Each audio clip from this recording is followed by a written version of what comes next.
ਆਪਾਂ ਕਨਸਟੀਟਿਊਸ਼ਨ ਦਾ part 5 discuss ਕਰੀ ਜਾਂਦੇ ਸੀ ਕੱਲ। ਪਾਰਟ 5 ਦੇ ਵਿੱਚ ਤੁਹਾਨੂੰ ਦੱਸਿਆ ਸੀਗਾ ਕੀ ਹੁੰਦਾ ਪਾਰਟ 5 ਯੂਨੀਅਨ। ਠੀਕ ਹੈ, ਪਾਰਟ 5 ਕੀ ਹੁੰਦਾ ਯੂਨੀਅਨ। ਯੂਨੀਅਨ ਦੇ ਵਿੱਚ ਕੀ ਤਿੰਨ ਤਰ੍ਹਾਂ ਦੇ ਆਰਗਨ ਹੁੰਦੇ ਆ ਕਿਸੇ ਵੀ ਗਵਰਨਮੈਂਟ ਦੇ। ਸੋ ਉਹ ਕੀ ਆਉਣਗੇ, ਸਾਰਿਆਂ ਤੋਂ ਪਹਿਲਾਂ ਹੁੰਦਾ ਐਗਜ਼ੈਕਟਿਵ, ਫਿਰ ਉਸ ਤੋਂ ਬਾਅਦ ਦੇ ਵਿੱਚ ਹੁੰਦਾ ਲੈਜਿਸਲੇਚਰ, ਤੇ ਤੀਜੇ ਨੰਬਰ ਤੇ ਹੁੰਦਾ ਜੁਡੀਸ਼ਰੀ।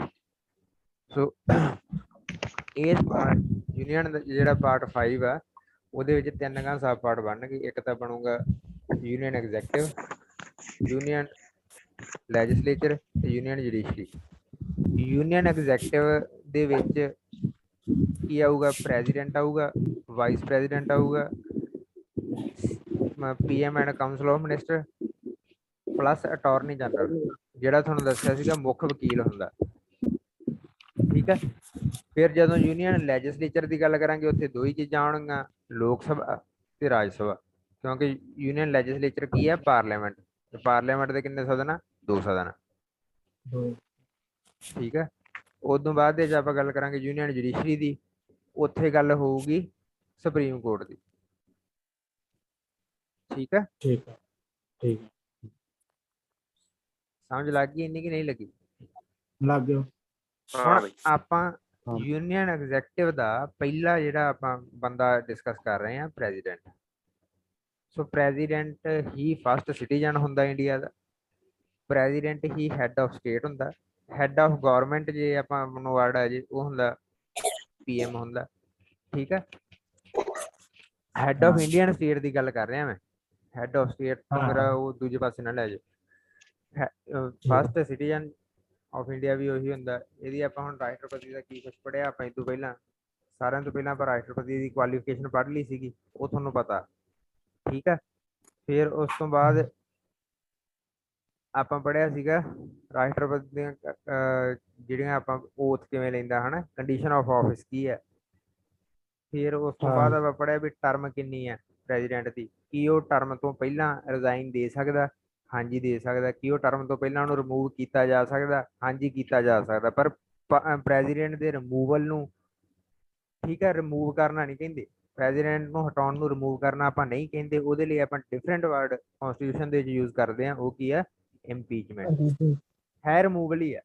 ਜੇ ਇਹੀ ਹੋਰ ਬੰਦਾ ਹੁੰਦਾ ਕੋਈ, ਆਪਾਂ ਕਹਿਣਾ ਸੀ ਰਿਮੂਵਲ ਆਫ ਦਿਸ, ਕਿਉਂਕਿ ਰਿਮੂਵਲ ਆਫ ਸੁਪਰੀਮ ਕੋਰਟ ਜੱਜਸ ਵੀ ਹੈ। ਠੀਕ ਹੈ, ਉਹਦੇ 'ਚ ਆਪਾਂ ਇੰਪੀਚਮੈਂਟ ਪ੍ਰੋਸੈਸ ਦੇ ਵਿੱਚ ਵੀ ਆਪਾਂ ਡਿਸਕਸ ਕੀਤਾ ਸੀ ਵੀ ਇੰਪੀਚ ਕਰਨਾ ਸਿਰਫ ਇੱਕ ਆਧਾਰ ਤੇ ਕੀਤਾ ਜਾ ਸਕਦਾ। ਹੁਣ ਹਾਊ ਮੈਨੀ, ਜੇ ਆਪਾਂ ਵੈਸੇ ਗੱਲ ਕਰਕੇ ਵੀ ਕਿੰਨੇ ਤਰੀਕਿਆਂ ਦੇ ਨਾਲ ਜਾਂ ਕਿੰਨੇ ਆਧਾਰਾਂ ਦੇ ਉੱਤੇ, ਕਿੰਨੇ ਬੇਸਿਸ ਦੇ ਉੱਤੇ ਆਪਾਂ ਪ੍ਰੈਜ਼ੀਡੈਂਟ ਨੂੰ ਆਪਾਂ ਇੰਪੀਚ ਕਰ ਸਕਦੇ ਹਾਂ, ਸਿਰਫ ਇੱਕੋ ਬੇਸ ਹੈ, ਵਾਇਓਲੇਸ਼ਨ ਆਫ ਦਾ ਕਨਸਟੀਟਿਊਸ਼ਨ। ਠੀਕ ਹੈ, ਸੋ ਉਹ ਵਾਇਓਲੇਸ਼ਨ ਆਫ ਕਨਸਟੀਟਿਊਸ਼ਨ ਦੇ ਆਧਾਰ ਤੇ ਬਾਅਦ ਚ ਤੁਹਾਨੂੰ ਪ੍ਰੋਸੈਸ ਦਾ ਸਾਰੀ ਦਾ ਪਤਾ ਵੀ ਕਿਵੇਂ। ਸਾਰਿਆਂ ਤੋਂ ਪਹਿਲਾਂ ਹਨਾ ਉਹ ਪ੍ਰੋਸੈਸ ਮੈਂ ਕੱਲ ਐਕਸਪਲੇਨ ਕੀਤੀ ਹੈ ਉਹ ਜੇ ਇੱਕ ਵਾਰੀ। ਤੇ ਉਸ ਤੋਂ ਬਾਅਦ ਆਪਾਂ ਗੱਲ ਕੱਲ ਵੈਕੈਂਸੀ ਦੀ ਵੀ ਕੀਤੀ ਸੀਗੀ ਵੀ ਜੇ ਵੈਕੈਂਸੀ ਕ੍ਰੀਏਟ ਹੋ ਜੇ, ਜੇ ਪ੍ਰੈਜ਼ੀਡੈਂਟ ਆਫਿਸ ਦੇ ਵਿੱਚ ਕਿਸੇ ਕਾਰਨ ਕਰਕੇ ਨਹੀਂ ਆ, ਉਹਦੀ ਥਾਂ ਤੇ ਵਾਈਸ ਪ੍ਰੈਜ਼ੀਡੈਂਟ ਆਫਿਸ ਨੂੰ ਸੰਭਾਲਣ ਲੱਗ ਪਊਗਾ। ਠੀਕ ਹੈ, ਪਰ ਜੇ ਵਾਈਸ ਪ੍ਰੈਜ਼ੀਡੈਂਟ ਵੀ ਨਹੀਂ ਪ੍ਰੈਜ਼ੈਂਟ, ਠੀਕ ਹੈ, ਕਿਸੇ ਕਾਰਨ ਕਰਕੇ, ਤੇ ਉਹ ਜਿਹੜੀ ਆ ਪ੍ਰੈਜ਼ੀਡੈਂਟ ਦਾ ਕਾਰਜਭਾਰ ਕੌਣ ਸੰਭਾਲੂਗਾ, chief justice of India, chief justice of India ਸੰਭਾਲੂਗਾ। ਠੀਕ ਹੈ, ਵੈਕੈਂਸੀ ਦੀ ਗੱਲ ਹੋ ਗਈ ਹਨਾ। ਤੇ ਵੈਕੈਂਸੀ ਕ੍ਰੀਏਟ ਕਿਵੇਂ ਹੋ ਸਕਦੀ ਹੈ, ਜਾਂ ਤਾਂ ਡੈਥ ਨਾਲ ਹੋ ਸਕਦੀ ਹੈ, ਠੀਕ ਹੈ, ਤੇ ਜਾਂ ਉਹ ਰਿਜ਼ਾਈਨ ਦੇ ਸਕਦਾ, ਜਾਂ ਉਹ ਕੀ ਹੈ, ਹਾਂ, ਜਾਂ ਉਹਨੂੰ ਹਾਂ 5 ਸਾਲ ਪੂਰੇ ਹੋ ਜਾਣ, ਜਾਂ ਉਹਨੂੰ ਰਿਮੂਵਲ। ਅਸਲ 'ਚ 5 ਸਾਲ ਪੂਰੇ ਹੋਣ ਤੇ ਵੈਕੈਂਸੀ ਕ੍ਰੀਏਟ ਹੋਣ ਦੇ ਚਾਂਸ ਬਹੁਤ ਘੱਟ ਹੁੰਦੇ ਆ, ਕਿਉਂਕਿ ਰਾਸ਼ਟਰਪਤੀ ਦੀਆਂ ਜਿਹੜੀਆਂ ਚੋਣਾਂ ਨਾ ਉਹ 5 ਸਾਲ ਹੋਣ ਤੋਂ ਪੂਰੇ ਹੋਣ ਤੋਂ ਪਹਿਲਾਂ ਹੀ ਕਰਾ ਲਈਆਂ ਜਾਂਦੀਆਂ ਵੀ। ਰਹਿੰਦਾ ਉਹ 5 ਸਾਲਾਂ ਤੱਕ ਹੀ ਹੈ, ਪਰ ਵੀ ਜਿਵੇਂ ਹੁਣ ਮੰਨ ਕੇ ਚਲੋ 2 ਮਹੀਨੇ ਪਹਿਲਾਂ ਹੀ ਚੋਣ ਉਹਦੀ ਨਿਬੇੜ ਲੈਂਦੇ ਆ ਵੀ। ਜਿਵੇਂ ਹੁਣ ਜੇ ਤੁਸੀਂ ਯਾਦ ਹੋਵੇ ਨਾ, ਅਮਰੀਕਾ ਦੇ ਵਿੱਚ ਵੀ ਇਹੀ ਹੋਇਆ ਸੀ, ਜਦੋਂ ਵਾਈਸ ਪ੍ਰੈਜ਼ੀਡੈਂਟ ਸੋਰੀ ਪ੍ਰੈਜ਼ੀਡੈਂਟ ਜੋ ਜੋ ਬਾਈਡਨ ਬਣਿਆ ਨਾ ਟਰੰਪ ਨੂੰ ਹਰਾ ਕੇ, ਤੇ ਉਹ ਬਣ ਤਾਂ ਉਹ ਪਹਿਲਾਂ ਹੀ ਗਿਆ ਸੀ, ਬਣ ਤਾਂ ਉਹ ਮੈਨੂੰ ਲੱਗਦਾ ਅਗਸਤ ਸਤੰਬਰ 'ਚ ਗਿਆ ਸੀਗਾ। ਠੀਕ ਹੈ, ਪਰ ਉਹਦੀ ਜੁਆਇਨਿੰਗ ਕਦੋਂ ਹੋਈ ਹੈ ਪਤਾ ਨਹੀਂ, 20 ਨਵੰਬਰ ਨੂੰ 21 ਜਨਵਰੀ ਨੂੰ ਹੋਈ ਹੈ, 19 ਜਨਵਰੀ ਨੂੰ 2021 'ਚ ਜਾ ਕੇ। ਮਤਲਬ 2-3 ਮਹੀਨੇ ਪਹਿਲਾਂ ਹੀ ਬਣ ਗਿਆ ਸੀ, ਪਰ ਜੁਆਇਨਿੰਗ ਲੇਟ ਹੋਣ ਦਾ ਕਾਰਨ ਕੀ ਹੁੰਦਾ ਵੀ ਹਜੇ ਤੱਕ ਜਿਹੜਾ ਦੂਜੇ ਪ੍ਰੈਜ਼ੀਡੈਂਟ ਦਾ, ਪੁਰਾਣੇ ਪ੍ਰੈਜ਼ੀਡੈਂਟ ਦਾ ਜਿੰਨਾ ਕਾਰਜਕਾਲ ਰਹਿੰਦਾ ਹਜੇ ਤੱਕ, ਜਿੰਨੀ ਉਹਦੀ ਟਰਮ ਰਹਿੰਦੀ ਹੈ 5 ਸਾਲ ਹੋਣ 'ਚ, ਓਨਾ ਉਹਨੇ ਪੂਰਾ ਕਰਨਾ ਹੀ ਕਰਨਾ ਆਪਦਾ। ਕਿਉਂਕਿ ਆਪਾਂ ਕੱਲ ਵੇਖਿਆ ਸੀਗਾ 5 ਸਾਲਾਂ ਦਾ ਜਿਹੜਾ ਟਾਈਮ ਆ ਉਹ ਕਦੋਂ ਤੋਂ ਕਦੋਂ ਤੱਕ ਹੁੰਦਾ, ਜਿੱਦਣ ਉਹਨੇ ਆਫਿਸ ਜੁਆਇਨ ਕੀਤਾ ਉਦੋਂ ਬਾਅਦ ਦੇ 'ਚ 5 ਸਾਲ ਕਿੰਨੇ ਕਿੰਨੇ ਹੁੰਦੇ ਆ। ਠੀਕ ਹੈ, ਤੇ ਜੇ ਮੰਨ ਕੇ ਚਲੋ ਪ੍ਰੈਜ਼ੀਡੈਂਟ ਦੇ ਆਫਿਸ ਦੇ ਵਿੱਚ ਵੈਕੈਂਸੀ ਕ੍ਰੀਏਟ ਹੋ ਗਈ ਹਨਾ, ਜਦੋਂ ਪ੍ਰੈਜ਼ੀਡੈਂਟ ਦੇ ਆਫਿਸ ਦੇ ਵਿੱਚ ਵੈਕੈਂਸੀ ਕ੍ਰੀਏਟ ਹੋ ਗਈ, ਉਦੋਂ ਕਿੰਨੇ ਮਹੀਨਿਆਂ ਦੇ ਵਿੱਚ ਦੁਬਾਰਾ ਇਲੈਕਸ਼ਨ ਹੋਣਾ ਜ਼ਰੂਰੀ ਹੈ? 6 ਮਹੀਨੇ। 6 ਮਹੀਨਿਆਂ ਦੇ ਵਿੱਚ ਦੁਬਾਰਾ ਇਲੈਕਸ਼ਨ ਹੋਣਾ ਜ਼ਰੂਰੀ ਹੈ। ਠੀਕ ਹੈ, ਸੋ ਇੱਥੇ ਆਪਾਂ ਵੈਕੈਂਸੀ ਵਰਡ ਯੂਜ਼ ਕੀਤਾ ਹਨਾ, ਵੈਕੈਂਸੀ ਆਪਾਂ ਡਿਸਕਸ ਕੀਤੀ ਸੀ, ਪਰ ਇੱਥੇ ਐਬਸੈਂਸੀ ਵੀ ਆ ਜਾਂਦਾ। ਠੀਕ ਹੈ, ਐਬਸੈਂਸੀ ਤਾਂ ਹੁੰਦੀ ਹੈ ਪਰਮਾਨੈਂਟ ਹਨਾ, ਵੀ ਹੋ ਸਕਦਾ ਰਾਸ਼ਟਰਪਤੀ 2 ਦਿਨਾਂ ਵਾਸਤੇ ਬਿਮਾਰ ਹੋ ਗਿਆ, ਸੋ ਐਬਸੈਂਸੀ 'ਚ ਵੀ ਚੀਜ਼ਾਂ ਉਹੀ ਆ ਨਾ, ਵੀ ਜੇ ਰਾਸ਼ਟਰਪਤੀ ਨਹੀਂ ਆਏਗਾ ਕੋਈ ਵੀ ਕਾਰਨ ਆ ਭਾਵੇਂ, ਤੇ ਵਾਈਸ ਪ੍ਰੈਜ਼ੀਡੈਂਟ ਉਹਦੀ ਥਾਂ ਤੇ ਉਹਦਾ ਕੰਮ ਕਰੂਗਾ, ਭਾਵੇਂ ਵੈਕੈਂਸੀ ਭਾਵੇਂ ਐਬਸੈਂਸੀ ਹੈ। ਠੀਕ ਹੈ, ਵੀ ਵੈਕੈਂਸੀ ਦੇ ਆਪਾਂ ਉਹ ਪੜ੍ਹ ਲਏ ਵੀ ਹਾਂ ਕਿੰਨੇ ਤਰੀਕੇ ਨਾਲ ਵੈਕੈਂਸੀ ਕ੍ਰੀਏਟ ਹੋ ਸਕਦੀ ਹੈ। ਐਬਸੈਂਸ ਕ੍ਰੀਏਟ ਹੁੰਦਾ ਤਾਂ ਕੋਈ ਬਾਹਲਾ ਵੱਡਾ ਕਾਰਨ ਹੁੰਦਾ ਨਹੀਂ, ਉਹ ਤਾਂ ਉਹਨੂੰ ਜ਼ਰੂਰੀ ਕੰਮ ਵੀ ਪੈ ਸਕਦਾ, ਉਹ ਬਿਮਾਰ ਵੀ ਹੋ ਸਕਦਾ ਹੈ। ਸਮਝ ਲੱਗੀ? ਸੋ ਐਬਸੈਂਟ ਤੇ ਵੇਕੈਂਟ ਦੇ ਵਿੱਚ ਤੁਹਾਨੂੰ ਫਰਕ ਪਤਾ, ਵੇਕੈਂਟ ਪਰਮਾਨੈਂਟ ਹੁੰਦਾ, ਦੁਬਾਰਾ ਚੋਣਾਂ ਹੀ ਕਰਾਉਣੀਆਂ ਪੈਣਗੀਆਂ ਜੇ ਸੀਟ ਵੇਕੈਂਟ ਹੋ ਗਈ, ਪਰ ਐਬਸੈਂਟ ਤਾਂ ਵੀ ਹੁਣ ਇੱਕ ਅੱਧਾ ਦਿਨ ਵੈਸੇ ਬੰਦੇ ਨੂੰ ਕੋਈ ਕੰਮ ਪੈ ਹੀ ਸਕਦਾ। ਠੀਕ ਹੈ, ਉਹ ਟੈਂਪਰੇਰੀ ਹੁੰਦੀ ਹੈ ਵੈਕੈਂਸੀ। ਹੁਣ ਆਪਾਂ ਉਦੋਂ ਬਾਅਦ ਦੇ ਚ ਆਪਾਂ powers and functions of president ਕੀਤੇ ਸੀਗੇ। ਪਾਵਰਸ ਐਂਡ ਫੰਕਸ਼ਨ ਦੇ ਵਿੱਚ ਕੀ ਸੀਗਾ, ਆਪਾਂ ਐਗਜ਼ੈਕਟਿਵ ਪਾਵਰਸ ਕਰ ਲਈਆਂ ਸੀਗੀਆਂ। ਠੀਕ ਹੈ, ਤੇ ਲੈਜਿਸਲੇਟਿਵ ਪਾਵਰਸ ਵੀ ਕਰ ਲਈਆਂ ਸੀਗੀਆਂ। ਸੋ ਮੈਨੂੰ ਉਮੀਦ ਹੈ ਵੀ ਤੁਹਾਨੂੰ ਇਹ ਸਾਰੀਆਂ ਪਤਾ ਹੋਣਗੀਆਂ। ਠੀਕ ਹੈ, ਕੀ ਕਵਿਕ ਡਾਈਜੈਸਟ ਨਾ ਸੀਗਾ ਜਿੱਥੇ ਹਾਂ ਹਾਂ ਹਾਂ ਹਾਂ ਹਾਂ ਹਾਂ ਹਾਂ ਇੱਕ ਤਾਂ ਇੰਡੀਪੈਂਡੈਂਟ ਹੀ ਬਣ ਗਿਆ ਸੀਗਾ, ਉਹ ਖੜਾ ਹੋ ਗਿਆ ਕਿਸੇ ਪਾਰਟੀ ਦਾ ਸੀਗਾ ਈਵੀ, ਤੇ ਦੂਜੇ ਨੰਬਰ ਜਿਹੜਾ ਅਨਅਪੋਜ਼ਡ ਆ ਉਹਦਾ ਕੀ ਮਤਲਬ ਆ? ਉਹਦਾ ਮਤਲਬ ਇਹ ਹੈ ਉਹਦਾ ਦੂਜਾ ਵਿਰੋਧੀ ਉਹਦਾ ਖੜਾ ਹੀ ਨਹੀਂ ਨਾ ਹੋਇਆ। ਜਿਵੇਂ ਆਪਾਂ ਪੰਚਾਇਤ ਦੇ ਵਿੱਚ ਆਪਾਂ ਸਰ, ਮੈਂ ਉਹੀ ਗੱਲ ਕਰੀ ਨਾ, ਅਨਅਪੋਜ਼ਡ ਦਾ ਮਤਲਬ ਉਹਦਾ ਵਿਰੋਧ ਹੀ ਨਹੀਂ ਹੋਇਆ। ਆਪੋਜੀਸ਼ਨ ਦਾ ਕੀ ਮਤਲਬ ਹੁੰਦਾ? ਵਿਰੋਧੀ ਪਾਰਟੀ। ਆਪੋਜੀਸ਼ਨ ਪਾਰਟੀ ਕੀ ਹੁੰਦੀ? ਆਪਾਂ ਕਹਿੰਦੇ ਨੇ ਵੀ ਤੂੰ ਮੈਨੂੰ ਅਪੋਜ਼ ਕਾਹਤੋਂ ਕਰੀ ਜਾਂਦਾ ਯਾਰ, ਤੂੰ ਮੇਰਾ ਵਿਰੋਧ ਕਾਹਤੋਂ ਕਰਦਾ? ਗੱਲ ਸਿੱਧੀ ਹੈ, ਬਸ ਇਹਦਾ ਸਿੱਧਾ ਇੱਕੋ ਇੱਕ ਮਤਲਬ ਆ ਸਰਬਸੰਮਤੀ। ਜਿਵੇਂ ਆਪਣੇ ਪਿੰਡਾਂ ਦੇ ਵਿੱਚ ਸਰਬਸੰਮਤੀ ਨਹੀਂ ਹੋ ਜਾਂਦੀ, ਹੈ ਚੋਣਾਂ ਕਰਾਉਣ ਦੀ ਲੋੜ ਹੀ ਨਹੀਂ ਪੈਂਦੀ। ਠੀਕ ਹੈ, ਓਕੇ ਹੈ। ਸੋ ਉਸ ਤੋਂ ਬਾਅਦ ਐਗਜ਼ੈਕਟਿਵ ਪਾਵਰ ਪੜ੍ਹ ਲਈਆਂ ਸੀਗੀਆਂ ਆਪਾਂ, ਤੇ ਲੈਜਿਸਲੇਟਿਵ ਪਾਵਰ ਵੀ ਪੜ੍ਹ ਲਈਆਂ ਸੀਗੀਆਂ। ਠੀਕ ਹੈ, ਅੱਗੇ ਅੱਜ ਆਪਾਂ ਕਰਨਾ ਜਿਹੜਾ ਉਦੋਂ ਅਗਲਾ ਚੀਜ਼ ਆਉਂਦੀ ਆ, ਉਹ ਹੈਗਾ pardoning power of president. Very very very important. ਕੀ ਹੈ? Pardoning power of president. So I think ਮੈਨੂੰ ਲੱਗਦਾ ਪਾਰਡਨਿੰਗ ਪਾਵਰ ਥੋੜਾ ਜਿਹਾ ਟਾਈਮ ਜ਼ਿਆਦਾ ਨਾ ਲੱਗ ਜੇ, ਆਪਾਂ ਪਹਿਲਾਂ ਦੂਜੀਆਂ ਪਾਵਰ ਪੜ੍ਹ ਲਈਏ, ਪਾਰਡਨਿੰਗ ਪਾਵਰ ਆਪਾਂ ਅਗਲੇ ਲੈਕਚਰ 'ਚ ਕਰਦੇ ਹਾਂ। ਠੀਕ ਹੈ, ਸੋ ਪਹਿਲਾਂ ਆਪਾਂ ਕਰਦੇ ਹਾਂ ਫਾਈਨੈਂਸ਼ੀਅਲ ਪਾਵਰ। ਸੋ ਲੈਜਿਸਲੇਟਿਵ ਪਾਵਰ ਆਪਾਂ ਫਾਈਨੈਂਸ਼ੀਅਲ ਪਾਵਰ ਕਰਦੇ ਹਾਂ। ਪਹਿਲਾਂ ਐਗਜ਼ੈਕਟਿਵ ਪਾਵਰ ਦੀ ਗੱਲ ਕਰ ਲਈ, ਲੈਜਿਸਲੇਟਿਵ ਪਾਵਰ ਦਾ ਤੁਹਾਨੂੰ ਪਤਾ ਹੈ ਨਾ। ਹੁਣ ਫਾਈਨੈਂਸ਼ੀਅਲ ਪਾਵਰ ਇਹਦੇ ਕੋਲੇ ਕਿਹੜੀਆਂ ਆਉਂਦੀਆਂ? Financial power and functions of the president are money bills can be introduced in the parliament only with his prior recommendation। ਇਹ ਆਪਾਂ ਲੈਜਿਸਲੇਟਿਵ ਪਾਵਰ ਦੇ ਵਿੱਚ ਵੀ ਇਹ ਪੁਆਇੰਟ ਪੜਿਆ ਸੀ ਨਾ, ਵੀ ਪ੍ਰਾਇਰ ਕੰਸੈਂਟ ਕਿਹਦੇ ਵਾਸਤੇ ਜ਼ਰੂਰੀ ਹੈ? ਪ੍ਰਾਇਰ ਕੰਸੈਂਟ ਦਾ ਮਤਲਬ ਹੁੰਦਾ ਬਿੱਲ ਨੂੰ ਪੇਸ਼ ਕਰਨ ਤੋਂ ਪਹਿਲਾਂ ਹੀ ਤੁਸੀਂ ਮਨਜ਼ੂਰੀ ਲੈਣੀ ਪਊਗੀ। ਮੈਂ ਕੱਲ ਤੁਹਾਨੂੰ ਦੱਸਿਆ ਸੀ 2 ਕੇਸਾਂ ਦੇ ਵਿੱਚ ਪ੍ਰੈਜ਼ੀਡੈਂਟ ਦੀ ਪ੍ਰਾਇਰ ਕੰਸੈਂਟ ਜ਼ਰੂਰੀ ਹੁੰਦੀ ਹੈ। ਇੱਕ ਤਾਂ ਤੁਹਾਨੂੰ ਕਿਹਾ ਸੀ ਮਨੀ ਬਿੱਲ, ਦੂਜਾ ਤੁਹਾਨੂੰ ਕੀ ਕਿਹਾ ਸੀ? State reorganisation bill. ਸਮਝ ਲੱਗ ਗਈ ਇਹਨਾਂ ਦੋਵਾਂ ਦੇ ਵਿੱਚ? ਸੋ ਆ ਜਿਹੜੇ ਹੁਣ ਮਨੀ ਬਿੱਲ ਆ, ਮਨੀ ਬਿੱਲ ਦਾ ਮਤਲਬ ਕਾਹਦੇ ਨਾਲ ਸੰਬੰਧ ਹੁੰਦਾ? ਮਨੀ ਬਿੱਲ ਦਾ ਸੰਬੰਧ ਹੁੰਦਾ ਬਜਟ ਨਾਲ। ਬਈ ਜਿਹੜੇ ਇਹਨਾਂ ਨੇ ਸਰਕਾਰ ਨੇ ਮੰਨ ਕੇ ਚੱਲੋ ਪੈਸਾ ਇਕੱਠਾ ਕਰਨਾ ਹੁੰਦਾ, ਟੈਕਸ ਇਕੱਠਾ ਕਰਨਾ ਜਾਂ ਪੈਸੇ ਖਰਚ ਕਰਨੇ, ਵੀ ਪੈਸਿਆਂ ਨਾਲ ਸੰਬੰਧਿਤ ਹੁੰਦਾ ਮਨੀ ਬਿੱਲ ਦਾ, ਸਰਕਾਰ ਦੇ ਖਰਚੇ ਪਾਣੀ ਨਾਲ। ਸੋ ਤਾਂ ਕਰਕੇ ਇਹ ਫਿਰ ਕਿਹੜੀ ਪਾਵਰ 'ਚ ਆਊਗਾ? ਇਹ ਫਾਈਨੈਂਸ਼ੀਅਲ ਪਾਵਰ 'ਚ ਵੀ ਆ ਜਾਊਗਾ। ਲੈਜਿਸਲੇਟਿਵ ਪਾਵਰ 'ਚ ਮਨੀ ਬਿੱਲ ਕਾਹਤੋਂ ਆਇਆ ਸੀ? ਕਿਉਂਕਿ ਕਾਨੂੰਨ ਆ, ਕਾਨੂੰਨ ਬਣੂਗਾ ਐਂਡ ਤੇ ਤਾਂ, ਹਨਾ? ਬਿੱਲ ਤੋਂ ਤਾਂ ਕਾਨੂੰਨ ਹੀ ਬਣਨਾ ਹੁੰਦਾ। ਤੇ ਸੋ ਮੈਂ ਤੁਹਾਨੂੰ ਕਿਹਾ ਵੀ ਕਾਨੂੰਨ ਬਣਾਉਣ ਵਾਲੀਆਂ ਸਾਰੀਆਂ ਚੀਜ਼ਾਂ ਕਾਹਦੇ 'ਚ ਆਉਂਦੀਆਂ? ਲੈਜਿਸਲੇਟਿਵ ਪਾਵਰ 'ਚ। ਤੇ ਪਰ ਇਹ ਕਾਨੂੰਨ ਕਾਹਦੇ ਨਾਲ ਸੰਬੰਧਿਤ ਬਣਿਆ? ਮਨੀ ਬਿੱਲ ਵਾਲਾ ਕਾਨੂੰਨ ਕਾਹਦੇ ਨਾਲ ਸੰਬੰਧਿਤ ਬਣੂ? ਪੈਸੇ ਦੇ ਲੈਣ ਦੇਣ ਨਾਲ, ਵੀ ਕਿੰਨਾ ਟੈਕਸ ਅਸੀਂ ਇਕੱਠਾ ਕਰਨਾ, ਕਿਹੜੀ ਚੀਜ਼ ਤੇ ਕਿੰਨਾ ਟੈਕਸ ਲਾਉਣਾ, ਕਿਹੜੀ ਚੀਜ਼ ਤੋਂ ਕਿੰਨਾ ਟੈਕਸ ਹਟਾਉਣਾ। ਜਿਵੇਂ ਆਪਾਂ ਨੂੰ ਜਦੋਂ ਹੁਣ ਤੁਸੀਂ ਟੀਵੀ 'ਚ ਖਬਰਾਂ ਆਪਾਂ ਵੇਖਦੇ ਹੋਵਾਂਗੇ, ਆਪਾਂ ਨੂੰ ਆਮ ਹੀ ਹੁੰਦਾ ਵੀ ਸਰਕਾਰ ਨੇ ਜੀ ਇਹਨਾਂ ਚੀਜ਼ਾਂ ਦੇ ਟੈਕਸ ਵਧਾਤਾ, ਇਹਨਾਂ ਚੀਜ਼ਾਂ ਦੇ ਟੈਕਸ ਘਟਾਤਾ, ਹੈ ਯਾਦ ਹੈ ਕਿ ਨਹੀਂ? ਵੀ ਉਹ ਕਹਿੰਦੇ ਵੀ ਬੂਟ ਮਹਿੰਗੇ ਹੋ ਜਾਣਗੇ, ਹੁਣ ਮੋਬਾਈਲ ਫੋਨ ਮਹਿੰਗੇ ਹੋ ਜਾਣਗੇ। ਉਹ ਜਿਹੜਾ ਟੈਕਸ ਕਿੰਨਾ ਲੱਗੂ, ਕਿਵੇਂ ਲੱਗੂਗਾ, ਹਨਾ, ਉਹ ਹਾਲਾਂਕਿ ਭਾਵੇਂ ਸਰਕਾਰ ਦੀ ਪਾਲਿਸੀ ਹੁੰਦੀ ਹੈ, ਪਰ ਬਜਟ ਦੇ ਵਿੱਚ ਸਰਕਾਰ ਇਹ ਦੱਸਦੀ ਆ ਵੀ ਇਸ ਵਾਰੀ ਸਾਡਾ ਟਾਰਗੇਟ ਇੰਨਾ ਟੈਕਸ ਇਕੱਠਾ ਕਰਨ ਦਾ। ਆਪਾਂ ਅਸਲ 'ਚ ਇਹ ਆ ਨਾ, ਜਦੋਂ ਹੁਣ ਜੇ ਹੁਣ ਤੁਸੀਂ ਘਰ ਚਲਾਓਗੇ, ਹਜੇ ਤੱਕ ਤਾਂ ਤੁਸੀਂ ਉਹਨਾਂ ਟੈਨਸ਼ਨ ਲੈਂਦੇ ਨਹੀਂ, ਪਰ ਜਿਹੜਾ ਘਰ ਦਾ ਮੁਖੀਆ ਹੁੰਦਾ ਨਾ, ਜਿਹੜੇ ਨੇ ਘਰ ਚਲਾਉਣਾ ਹੁੰਦਾ, ਉਹ ਪਹਿਲਾਂ ਦੋ ਚੀਜ਼ਾਂ ਤੇ ਹਰੇਕ ਸਾਲ ਵੀ ਜਾਂ ਜਦੋਂ ਵੀ ਉਹਦੇ ਕੋਲੇ ਪੈਸੇ ਆਉਂਦੇ ਆ ਨਾ, ਉਹ ਦੋ ਚੀਜ਼ਾਂ ਵੇਂਦਾ ਪੈਸੇ ਆਉਣ ਤੋਂ ਵੀ ਪਹਿਲਾਂ। ਜਦੋਂ ਕੋਈ ਚੀਜ਼ ਦੀ ਪਲੈਨਿੰਗ ਕਰਦਾ, ਉਹ ਕਹਿੰਦਾ ਵੀ ਮੈਨੂੰ ਪੈਸੇ ਆਉਣਗੇ ਕਿੰਨੇ ਤੇ ਮੇਰੇ ਖਰਚੇ ਕਿੰਨੇ ਆ, ਮੇਰੇ ਜਵਾਕਾਂ ਦੀ ਪੜ੍ਹਾਈ ਦਾ ਖਰਚਾ ਕਿੰਨਾ, ਮੇਰੇ ਪਸ਼ੂਆਂ ਦਾ ਡੰਗਰਾਂ ਦਾ ਖਰਚਾ ਕਿੰਨਾ, ਹਨਾ, ਜਾਂ ਘਰ ਦੇ ਸਮਾਨ ਲਿਆਉਣ ਦਾ ਉਹ ਖਰਚਾ ਕਿੰਨਾ, ਤੇ ਮੇਰੀ ਇਨਕਮ ਕਿੱਥੋਂ ਕਿੱਥੋਂ ਆ, ਵੀ ਦੁੱਧ ਵੇਚ ਕੇ ਮੈਨੂੰ ਕਿੰਨੇ ਪੈਸੇ ਆਉਣਗੇ, ਪੈਲੀ ਚੋਂ ਆਪਾਂ ਨੂੰ ਕਿੰਨੇ ਪੈਸੇ ਆਉਣਗੇ। ਸਮਝ ਲੱਗੀ? ਵੀ ਸਾਰਾ ਖਰਚਾ ਤੇ ਆਮਦਨ ਦੋਵਾਂ ਚੀਜ਼ਾਂ ਨੂੰ ਉਹ ਪਹਿਲਾਂ ਦਿਮਾਗ 'ਚ ਲਿਆਉਂਦਾ। ਜੇ ਉਹਨੂੰ ਲੱਗਦਾ ਵੀ ਮੇਰਾ ਖਰਚਾ ਜ਼ਿਆਦਾ ਆ, ਉਹ ਖਰਚੇ ਨੂੰ ਘੱਟ ਕਰਨ ਦੀ ਕੋਸ਼ਿਸ਼ ਕਰਦਾ, ਜਾਂ ਉਹ ਆਪਦੀ ਆਮਦਨ ਨੂੰ ਵਧਾਉਣ ਦੀ ਕੋਸ਼ਿਸ਼ ਕਰਦਾ, ਕੋਈ ਹੋਰ ਕੰਮ ਵੀ ਨਾਲ ਸ਼ੁਰੂ ਕਰਕੇ। ਠੀਕ ਹੈ। ਸੋ ਮਨੀ ਬਿੱਲ ਜਿਹੜਾ ਹੁੰਦਾ, ਮਨੀ ਬਿੱਲ ਆਹ ਸਾਰਾ ਕੁਝ ਹੁੰਦਾ ਮਨੀ ਬਿੱਲ ਦੇ ਵਿੱਚ।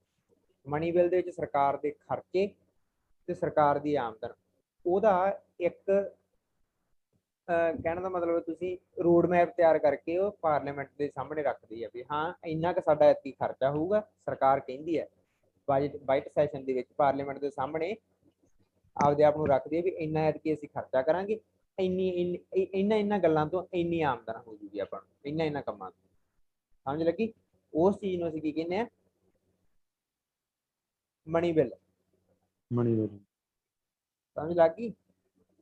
ਹਾਂ ਕਲੀਅਰ ਹੈ? ਸੋ ਮਨੀ ਬਿੱਲ ਦਾ ਸੰਬੰਧ ਕਾਹਦੇ ਨਾਲ ਆ? ਫਿਰ ਆਪਾਂ ਵੇਖੀਏ ਫਾਈਨਾਂਸ ਨਾਲ। ਫਾਈਨਾਂਸ ਵੀ ਪੈਸਾ ਹੀ ਹੁੰਦਾ ਨਾ, ਸੋ ਤਾਂ ਕਰਕੇ ਇਹਨੂੰ ਆਪਾਂ ਫਾਈਨੈਂਸ਼ੀਅਲ ਪਾਵਰ ਦੇ ਵਿੱਚ ਵੀ ਇਨਕਲੂਡ ਕੀਤਾ। ਫਾਈਨੈਂਸ਼ੀਅਲ ਪਾਵਰ ਦੇ ਪਹਿਲੇ ਪੁਆਇੰਟ ਆਪਾਂ ਨੂੰ ਕਲੀਅਰ ਹੋ ਗਿਆ ਨਾ। ਫਿਰ ਅੱਗੇ ਵੇਖੋ, no demand for grant can be made except on his recommendation। ਠੀਕ ਹੈ, ਵੀ ਕੋਈ ਵੀ ਗ੍ਰਾਂਟ ਇਸ਼ੂ ਕਰਾਉਣੀ ਹੈ,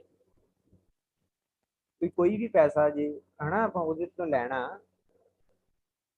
ਕੰਸੋਲੀਡੇਟਡ ਫੰਡ ਦੇ ਵਿੱਚੋਂ, ਵੀ ਜਿਹੜਾ ਸਰਕਾਰੀ ਖਰਚੇ ਵਾਸਤੇ ਕੋਈ ਵੀ ਪੈਸਾ ਲੈਣਾ, ਉਹ ਜਿਹੜੀ ਡਿਮਾਂਡ ਆ ਹਨਾ, ਜਿਹੜੀ ਗ੍ਰਾਂਟ ਆ, ਉਹ ਇਹਦੇ ਤੋਂ ਬਿਨਾਂ ਨਹੀਂ ਦਿੱਤੀ ਜਾ ਸਕਦੀ। ਪਹਿਲਾਂ ਪ੍ਰੈਜ਼ੀਡੈਂਟ ਹਾਂ ਕਰੂਗਾ ਤਾਂ ਉਹ ਗ੍ਰਾਂਟ ਮਿਲੂਗੀ, ਨਹੀਂ ਮਿਲਣੀ। ਇਹਦੇ ਬਾਰੇ ਗਾਂ ਜੇ ਤੱਕ ਆਪਾਂ ਪੜਾਂਗੇ ਕੋਈ ਚੱਕਰ ਨਹੀਂ, ਪਰ ਜਸਟ ਇੰਨੀ ਗੱਲ ਯਾਦ ਰੱਖੋ ਵੀ ਸਰਕਾਰ ਪ੍ਰੈਜ਼ੀਡੈਂਟ ਦੇ ਕਹੇ ਤੋਂ ਬਿਨਾਂ ਪੰਜੀ ਨਹੀਂ ਲਾ ਸਕਦੀ। ਨਹੀਂ ਕਰ ਸਕਦੀ, ਪੰਜੀ ਨਹੀਂ ਲਾ ਸਕਦੀ। ਪੰਜੀ ਵੀ ਸਰਕਾਰ ਨੇ ਕਹਿ ਦੇ ਵੀ ਹਾਂ ਅਸੀਂ ਉੱਥੇ ਹਸਪਤਾਲ ਬਣਾਉਣਾ, ਸਾਨੂੰ ਇੰਨੇ ਪੈਸੇ ਚਾਹੀਦੇ ਆ, ਪਰ ਉਹਨਾਂ ਦੀ ਜਿਹੜੀ ਡਿਮਾਂਡ ਆ, ਉਹਨਾਂ ਦੀ ਸਿਰਫ ਇੱਕ ਡਿਮਾਂਡ ਆ ਨਾ ਵੀ ਸਾਨੂੰ ਇੰਨੇ ਪੈਸੇ ਦਿਓ, ਉਹ ਡਿਮਾਂਡ ਆ। ਪਰ ਜੇ ਗ੍ਰਾਂਟ ਉਹਨਾਂ ਨੂੰ ਉਹਦੀ ਮਰਜ਼ੀ ਨਾਲ ਮਿਲੂਗੀ ਰਾਸ਼ਟਰਪਤੀ ਦੇ ਨਾਲ। ਪਰ ਮੈਂ ਤੁਹਾਨੂੰ ਉਹੀ ਕਹੀ ਜਾਂਦਾ ਵੀ ਰਾਸ਼ਟਰਪਤੀ ਵੈਸੇ ਅੜਦਾ ਹੁੰਦਾ ਨਹੀਂ ਛੇਤੀ ਵੀ, ਕਿਉਂਕਿ ਸਰਕਾਰ ਨੇ ਬਣਾਇਆ ਹੁੰਦਾ। ਵੈਸੇ ਜੇ ਵੇਖੀਏ ਟੈਕਨੀਕਲੀ ਤਾਂ ਸਰਕਾਰ ਹੀ ਬਣਾਉਂਦੀ ਹੈ ਨਾ ਰਾਸ਼ਟਰਪਤੀ ਵੀ। ਹੁਣ ਜਿਵੇਂ ਮੰਨ ਕੇ ਲਓ ਬੀਜੇਪੀ ਵਾਲਿਆਂ ਨੇ ਆਪਦਾ ਬੰਦਾ ਠੱਲਿਆ, ਤੇ ਬੀਜੇਪੀ ਪਾਰਟੀ ਨੇ ਠੱਲਿਆ ਬੰਦਾ, ਤੇ ਬੀਜੇਪੀ ਪਾਰਟੀ ਦਾ ਮੁਖੀ ਕੌਣ ਸੀਗਾ? ਅਮਿਤ ਸ਼ਾਹ। ਤੇ ਇੱਕ ਹਿਸਾਬ ਦਾ ਵੀ ਅਮਿਤ ਸ਼ਾਹ ਦੀ ਕਿਰਪਾ ਦੇ ਨਾਲ ਹੀ ਉਹ ਖੜਾ ਹੋਇਆ। ਉਦੋਂ ਬਾਅਦ ਚ ਪ੍ਰੈਜ਼ੀਡੈਂਟ ਬਣ ਕੇ ਅਮਿਤ ਸ਼ਾਹ ਨੂੰ ਲੜੂਗਾ ਥੋੜਾ। ਸਮਝ ਲੱਗ ਗਈ ਕਿ ਨਹੀਂ? ਵੈਸੇ ਉਹ ਗੱਲ ਮੰਨ ਜਾਂਦੇ ਹੁੰਦੇ ਆ, ਪਰ ਫਿਰ ਵੀ ਗੱਲ ਆਪਾਂ ਇੱਥੇ ਕਨਸਟੀਟਿਊਸ਼ਨ ਦੇ ਵਿੱਚ ਕੀ ਲਿਖਿਆ, ਵੀ ਕਨਸਟੀਟਿਊਸ਼ਨ ਇਹ ਕਹਿੰਦਾ ਆਪਣਾ ਵੀ ਉਹਦੇ ਤੋਂ ਬਿਨਾਂ ਹਨਾ, ਵੀ ਪ੍ਰੈਜ਼ੀਡੈਂਟ ਤੋਂ ਬਿਨਾਂ ਤੁਸੀਂ ਇੱਕ ਪੰਜੀ ਨਹੀਂ ਖਰਚ ਸਕਦੇ ਪ੍ਰੈਜ਼ੀਡੈਂਟ ਦੀ। ਡਿਮਾਂਡ ਵੀ ਤਾਂ ਕਰਦੇ ਫਿਰ ਹੈ ਯਾਰ, ਡਿਮਾਂਡ ਇਹਦੇ ਤੋਂ ਕਰਨ ਦੀ ਨਹੀਂ ਗੱਲ, ਵੀ ਉਹਨਾਂ ਨੇ ਆਪਦਾ ਡਿਮਾਂਡ ਦਾ ਮਤਲਬ ਇਹ ਆ ਵੀ ਉਹ ਪੇਪਰ ਤੇ ਹਨਾ ਜਿਹੜਾ ਆ ਜਾਂਦਾ ਵੀ ਹਾਂ ਵੀ ਆਹ ਪਾਲਿਸੀ ਬਣ ਗਈ ਵੀ ਇੰਨੇ ਪੈਸੇ ਸਾਨੂੰ ਇੱਥੇ ਚਾਹੀਦੇ ਆ। ਠੀਕ ਹੈ, ਉਹ ਪੈਸੇ ਹਾਂ, ਤੇ ਉਹ ਤੇ ਜੇ ਰਾਸ਼ਟਰਪਤੀ ਸਾਈਨ ਕਰ ਦੂਗਾ ਤੇ ਉੱਥੋਂ ਪੈਸਾ ਕਢਾ ਲੈਣਗੇ। ਜਿਵੇਂ ਆਪਾਂ ਚੈੱਕ ਆਪਾਂ ਕਹਿ ਦਿੰਦੇ ਆ ਵੀ ਜੇ ਹੁਣ ਕੱਲ ਤੇ ਪਰਸੋਂ ਗੁਰਭੇਜ ਮੇਰਾ ਹੁਣ ਚੈੱਕ ਉੱਥੇ ਲੈ ਕੇ ਗਿਆ ਸੀ ਬੈਂਕ, ਜੇ ਤਾਂ ਮੇਰੇ ਉਹ ਚੈੱਕ ਤੇ ਸਾਈਨ ਸੀਗੇ ਤਾਂ ਪੈਸੇ ਨਿਕਲ ਗਏ। ਵੀ ਉਹ ਤਾਂ ਚਲੋ ਮੇਰੀ ਆਪਦੀ ਡਿਮਾਂਡ ਸੀਗੀ, ਮੈਨੂੰ ਆਪ ਨੂੰ ਚਾਹੀਦੇ ਸੀ, ਪਰ ਡਿਮਾਂਡ ਉਹ ਭੇਜਦੀ ਹੁੰਦੀ, ਠੀਕ ਹੈ, ਚੈੱਕ ਬੁੱਕ ਉਹਦੇ ਕੋਲੇ ਮੇਰੀ ਹੈ, ਸਾਈਨ ਤਾਂ ਉਹਨਾਂ ਟਾਈਮ ਮੇਰੇ ਚਾਹੀਦੇ ਆ। ਸੋ ਸਾਰਾ ਕੁਝ ਤੁਹਾਨੂੰ ਦੱਸੀ ਜਾਣਾ ਨਾ, ਜਿੰਨੇ ਵੀ ਐਗਜ਼ੈਕਟਿਵ ਕੰਮ ਹੋ ਰਹੇ ਆ ਨਾ ਤਾਂ ਪ੍ਰੈਜ਼ੀਡੈਂਟ ਦੇ ਤੇ ਹੋ ਰਹੇ ਆ ਨਾ, ਤੇ ਚੈੱਕ ਬੁੱਕ ਉਹਦੇ ਕੋਲੇ ਹੋਣਗੇ ਫਾਈਨੈਂਸ ਮਿਨਿਸਟਰ ਦੇ ਥਰੂ ਇਹ ਕਿਵੇਂ ਫਾਈਨੈਂਸ ਮਿਨਿਸਟਰ ਹੋ ਗਏ ਨਾ। ਯਾਰ ਤੂੰ ਗੱਲ ਸਮਝ ਨਾ, ਉਹ ਸਾਰੀਆਂ ਗੱਲਾਂ ਆਪਾਂ ਅੱਗੇ ਕਰਾਂਗੇ, ਇੱਕ ਵਾਰੀ ਸਿਰਫ ਇੰਨੀ ਗੱਲ ਯਾਦ ਰੱਖਣੀ ਹੈ ਵੀ ਪ੍ਰੈਜ਼ੀਡੈਂਟ ਦੀ ਸਹਿਮਤੀ ਜ਼ਰੂਰੀ ਆ ਉਹ ਚੀਜ਼ ਵਾਸਤੇ, ਗ੍ਰਾਂਟਾਂ ਵਾਸਤੇ। ਉਹ ਗਾਂ 3 ਤਰ੍ਹਾਂ ਦੇ ਫੰਡਸ ਦੀ ਗੱਲ ਕਰਾਂਗੇ, ਉਹ ਜਦੋਂ ਗਾਂ ਆਉ ਜਿਵੇਂ ਜਿਵੇਂ ਆਊਗਾ, ਜਿੰਨਾ ਤੁਹਾਨੂੰ ਪਿਛਲਾ ਵਾਰ ਜਿੰਨਾ ਮੈਂ ਦੱਸੀ ਹੈ ਨਾ ਇੱਕ ਵਾਰੀ, ਉਹ ਸਫੀਸ਼ੀਐਂਟ ਆ। ਜਿਹੜੀ ਗੱਲ ਮੈਂ ਨਹੀਂ ਦੱਸੀ ਇਹਦਾ ਮਤਲਬ ਉਹ ਅੱਗੇ ਆਊਗੀ। ਠੀਕ ਹੈ, ਅੱਗੇ ਵੇਖੋ, he caused to be laid before the parliament the annual financial statement, ਠੀਕ ਹੈ, ਉਹ ਰੱਖਣ ਲਈ ਕਹਿੰਦਾ ਕਿ ਜਿਹੜਾ ਆਪਾਂ ਕੱਲ ਗੱਲ ਕੀਤੀ ਸੀ ਵੀ ਪਾਰਲੀਮੈਂਟ ਦੇ 3 ਸਦਨ ਹੁੰਦੇ, 3 ਸੈਸ਼ਨ ਹੁੰਦੇ ਆ, ਠੀਕ ਹੈ, ਵਾਈਟ ਸੈਸ਼ਨ, ਮੌਨਸੂਨ ਸੈਸ਼ਨ ਤੇ ਵਿੰਟਰ ਸੈਸ਼ਨ। ਸੋ ਵਾਈਟ ਸੈਸ਼ਨ ਦਾ ਨਾਂ ਹੀ ਬਜਟ ਸੈਸ਼ਨ ਤਾਂ ਕਰਕੇ ਆ ਵੀ ਉਹਦੇ ਚ ਬਜਟ ਪੇਸ਼ ਹੁੰਦਾ ਸਰਕਾਰ ਦਾ। ਬਜਟ ਤੁਹਾਨੂੰ ਦੱਸਿਆ ਕੀ ਹੁੰਦਾ, ਵਾਈਟ ਦੇ ਵਿੱਚ ਆਹੀ ਮਨੀ ਬਿੱਲ ਹੀ ਹੁੰਦਾ ਇੱਕ ਹਿਸਾਬ ਦਾ। ਬਜਟ ਕੀ ਹੈ, ਮਨੀ ਬਿੱਲ ਆ, ਵੀ ਉਹਦੇ ਚ ਸਰਕਾਰ ਸਾਰਾ ਆਪਦਾ ਹਿਸਾਬ ਕਿਤਾਬ ਦੱਸਦੀ ਹੈ ਵੀ ਇੰਨੇ ਪੈਸੇ ਅਸੀਂ ਖਰਚਾ ਕਰਾਂਗੇ 2000, ਜਿਵੇਂ ਹੁਣ ਮੰਨ ਕੇ ਚਲੋ 2021 ਦਾ ਬਜਟ ਆ, ਉਹਦੇ ਚ ਉਹਨਾਂ ਨੇ 3 ਸਾਲਾਂ ਦੇ ਬਿਊਰੇ ਦਿੱਤੇ ਹੁੰਦੇ ਆ ਵੀ 2019-20 ਦਾ ਤਾਂ ਉਹਨਾਂ ਨੇ ਸਹੀ ਸੀ ਦੱਸਤਾ ਹੁੰਦਾ ਵੀ ਇੰਨੇ ਪੈਸੇ ਸਾਡਾ ਲੱਗਿਆ ਸੀ ਇੰਨਾ, ਠੀਕ ਹੈ। ਤੁਸੀਂ ਇੱਕ ਵਾਰੀ ਉਹ ਨਾ ਟੈਕਨੀਕੈਲਿਟੀ ਚ ਨਾ ਪਾਓ, ਬਸ ਸਿੱਧੀ ਗੱਲ ਆ ਵੀ ਉਹਦੇ ਚ ਅਗਲੇ ਸਾਲ ਦਾ ਇਹ ਦੱਸੂਗੀ ਵੀ ਅਸੀਂ ਇੰਨਾ ਖਰਚਾ ਕਰਨਾ ਤੇ ਇੰਨੀ ਸਾਡੀ ਆਮਦਨ ਹੋਊਗੀ, ਬਸ ਇੰਨੀ ਕੁ ਮੋਟੀ ਮੋਟੀ ਚੀਜ਼ ਯਾਦ ਰੱਖੋ, ਠੀਕ ਹੈ। ਸੋ ਉਹ ਜਿਹੜਾ ਬਜਟ ਆ ਉਹ ਕਿਹੜੇ ਸੈਸ਼ਨ ਦੇ ਵਿੱਚ ਪੇਸ਼ ਕਰਦੀ ਹੈ ਸਰਕਾਰ, ਬਜਟ ਸੈਸ਼ਨ ਦੇ ਵਿੱਚ, ਠੀਕ ਹੈ। ਤੇ ਉਹਨੂੰ ਪਾਰਲੀਮੈਂਟ ਦੇ ਸਾਹਮਣੇ ਰੱਖਣ ਲਈ, ਪਾਰਲੀਮੈਂਟ ਦੇ ਸਾਹਮਣੇ ਵੈਸੇ ਤਾਂ ਸਰਕਾਰ ਹੁੰਦੀ ਹੈ ਹਨਾ, ਦੇਖੋ ਵੈਸੇ ਤਾਂ ਫਾਈਨਾਂਸ ਮਿਨਿਸਟਰ ਬਾਈਟ ਨੂੰ ਪੇਸ਼ ਕਰਦਾ, ਪਰ ਉਹਨੂੰ ਕਹਿੰਦਾ ਕੌਣ ਆ ਵੀ ਕਾਰਨ ਕੌਣ ਬਣਦਾ, ਕਾਜ਼ ਕੌਣ ਬਣਦਾ ਉਹਨੂੰ ਉੱਥੇ ਰੱਖਣ ਦਾ, ਉਹ ਕੌਣ ਆ, ਪ੍ਰੈਜ਼ੀਡੈਂਟ ਆ, ਠੀਕ ਹੈ। ਯਾਰ ਉਹਨੂੰ ਕਾਰਨ ਕੌਣ, ਵੀ ਉਹਨਾਂ ਨੂੰ ਕਹਿੰਦਾ ਕੌਣ ਆ ਵੀ ਉੱਥੇ ਬਾਈਟ, ਜਿਵੇਂ ਆਪਾਂ ਕੱਲ ਕਹਿ ਨਹੀਂ ਰਹੇ ਸੀ ਵੀ ਰਾਸ਼ਟਰਪਤੀ, ਹੁਣ ਵੈਸੇ ਤਾਂ ਹਾਊਸਸ ਦੇ ਵਿੱਚ ਤਾਂ ਰਾਸ਼ਟਰਪਤੀ ਆ ਕੇ ਬਹਿੰਦਾ, ਪਰ ਜੇ ਆਪਾਂ ਹਾਊਸ ਨੂੰ ਆਪਾਂ ਸੰਮਣ ਕਰਨਾ ਜਾਂ ਪ੍ਰੋਰੋਗ ਕਰਨਾ ਕਿਸੇ ਵੀ ਹਾਊਸ ਨੂੰ, ਭਾਵੇਂ ਲੋਕ ਸਭਾ ਭਾਵੇਂ ਰਾਜ ਸਭਾ, ਉਹ ਕੌਣ ਕਰਦਾ, ਸੰਮਣ ਕੌਣ ਕਰਦਾ, ਪ੍ਰੈਜ਼ੀਡੈਂਟ, ਪ੍ਰੋਰੋਗ ਕੌਣ ਕਰਦਾ, ਪ੍ਰੈਜ਼ੀਡੈਂਟ।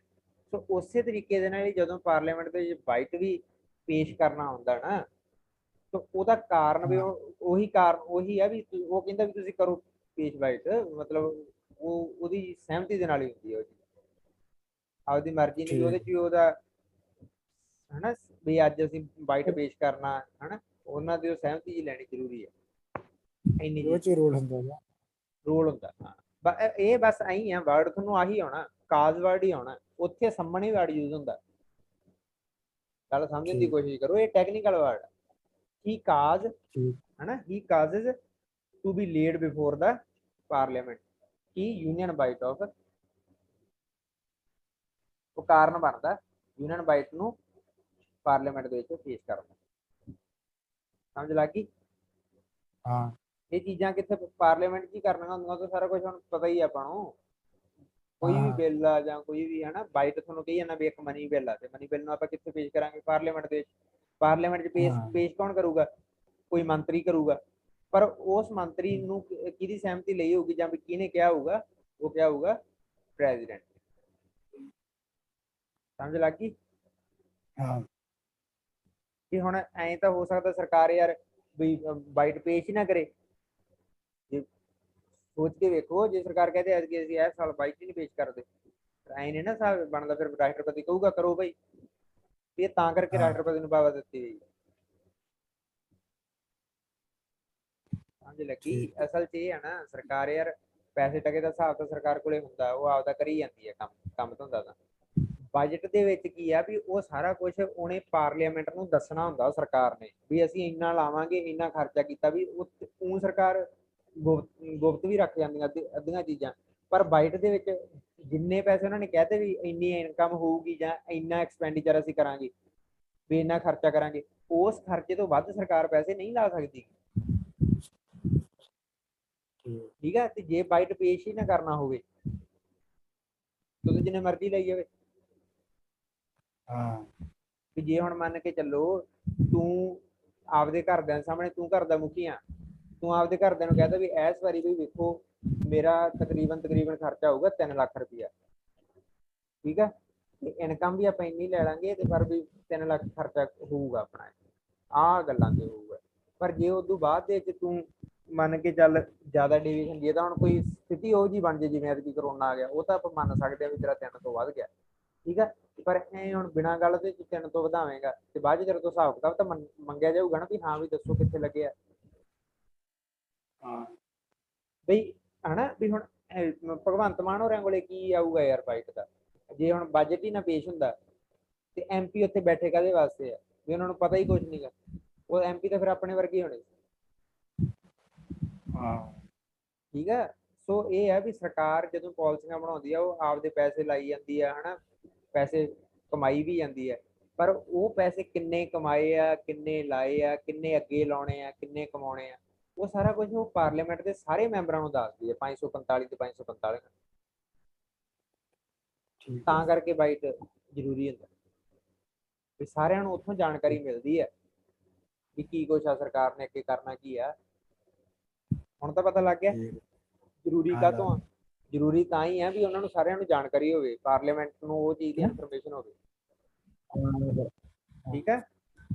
ਕਿਧਰ ਪੈਸਾ ਆਈ ਨਾ ਕਿਧਰ ਜਾਈ ਨਾ, ਸਾਰਾ ਕਿੱਥੇ ਲਾਉਣਾ ਕਿੱਥੇ ਨਹੀਂ ਸਾਰਾ ਪਤਾ ਹਾਂ ਵੀ ਇਹ ਹਾਂ ਪਾਰਲੀਮੈਂਟ ਦੇ ਵਿੱਚ ਪੇਸ਼ ਕਰਨਾ ਜ਼ਰੂਰੀ ਹੈ ਵੀ ਉਹ ਤਾਂ ਕਰਕੇ ਉਹ ਪ੍ਰੈਜ਼ੀਡੈਂਟ ਨੂੰ ਕਾਜ਼ ਬਣਦਾ ਉਹ ਵੀ ਜੇ ਹੁਣ ਮੰਨ ਕੇ ਲੋ ਪ੍ਰੈਜ਼ੀਡੈਂਟ ਕੋਲੇ ਇਹ ਪਾਵਰ ਹੀ ਨਾ ਹੁੰਦੀ, ਪ੍ਰੈਜ਼ੀਡੈਂਟ ਨੂੰ ਕਿਹਾ ਹੀ ਨਾ ਹੁੰਦਾ ਤੇ ਫਿਰ ਤਾਂ ਸਰਕਾਰ ਨੇ ਆਪਦੀ ਮਰਜ਼ੀ ਕਰਨੀ ਸੀ।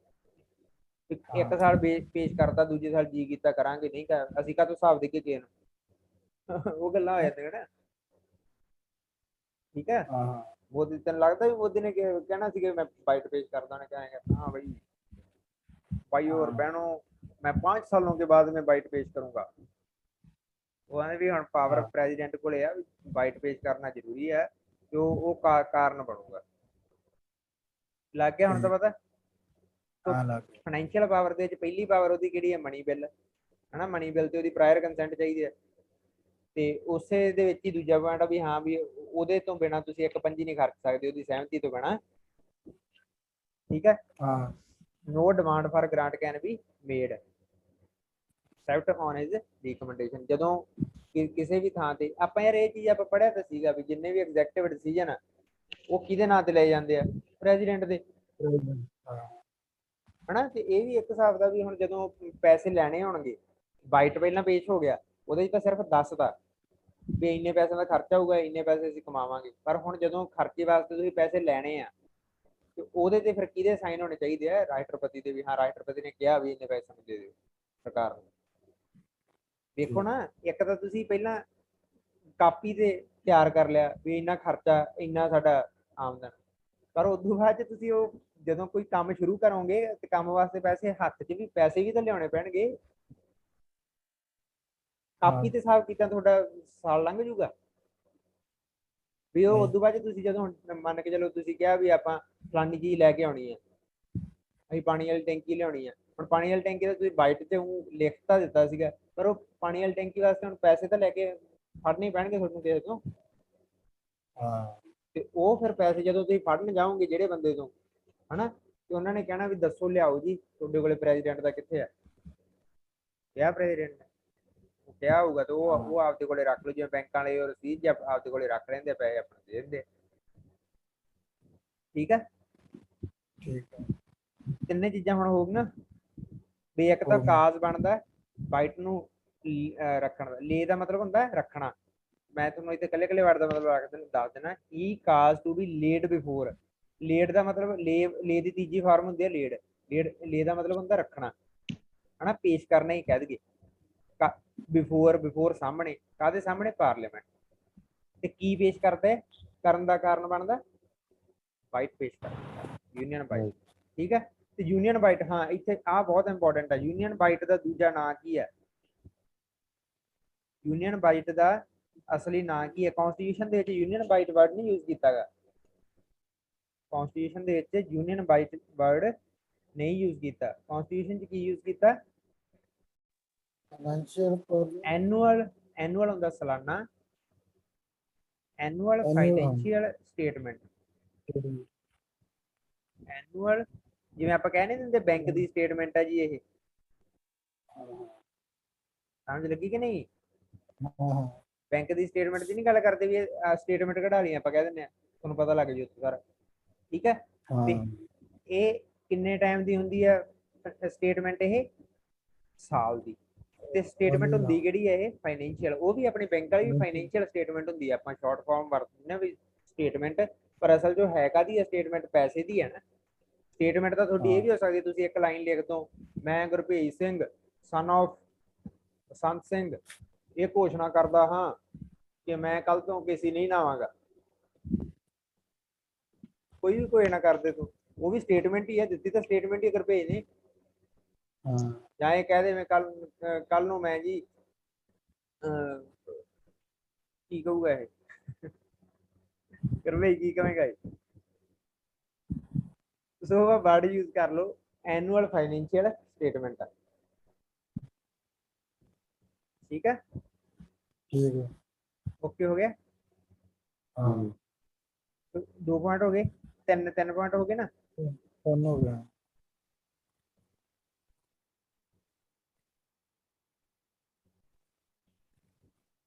ਫਿਰ ਅੱਗੇ ਵੇਖੋ, he can make advance out of the contingency fund of India to meet any unforeseen expenditure. ਠੀਕ ਹੈ, ਅੱਗੇ ਤੁਹਾਨੂੰ ਇਹ ਗੱਲ ਦੱਸਦਾ ਵੀ 3 ਤਰ੍ਹਾਂ ਦੇ ਆਪਣੇ ਉਹ ਹੁੰਦੇ ਆ, ਤੁਹਾਨੂੰ ਦੱਸ ਹੀ ਦਿੰਦਾ ਉਹ ਚੀਜ਼ ਜਿਹੜੀ ਮੈਂ ਦੱਸਣ ਤੋਂ ਬਚ ਰਿਹਾ ਸੀ ਨਾ।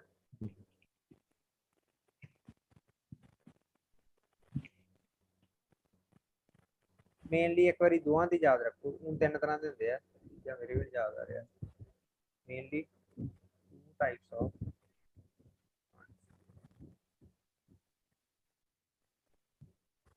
ਠੀਕ ਹੈ, ਕਿਹੜੇ ਕਿਹੜੇ ਹੁੰਦੇ ਆ? ਕੰਸੋਲੀਡੇਟਡ ਫੰਡ ਆਫ ਇੰਡੀਆ,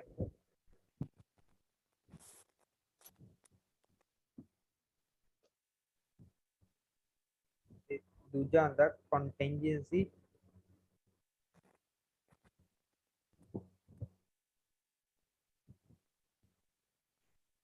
ਹਾਂ ਆ ਗਿਆ ਤੀਜਾ ਵੀ ਯਾਦ। ਤੀਜਾ ਹੁੰਦਾ ਪਬਲਿਕ ਅਕਾਊਂਟ, ਪਬਲਿਕ ਅਕਾਊਂਟ ਕਹਿੰਦੇ ਜਾਂ ਪਬਲਿਕ ਫੰਡ ਕਹਿੰਦੇ ਆ ਯਾਰ, ਇਹ ਹੁਣ ਮੇਰੇ ਯਾਦ। ਤੇ 3 ਤਰ੍ਹਾਂ ਦੇ ਫੰਡ ਹੁੰਦੇ ਆ, ਠੀਕ ਹੈ। ਠੀਕ ਹੈ, ਸੋ ਅਸਲ ਦੇ ਵਿੱਚ ਇਹ ਹੁੰਦਾ ਵੀ ਇਹਦਾ ਜਿਹੜਾ ਆਰਟੀਕਲ ਆ ਕੰਸੋਲੀਡੇਟਡ ਫੰਡ ਦਾ ਆਰਟੀਕਲ ਆ, ਉਹ ਹੈਗਾ 266।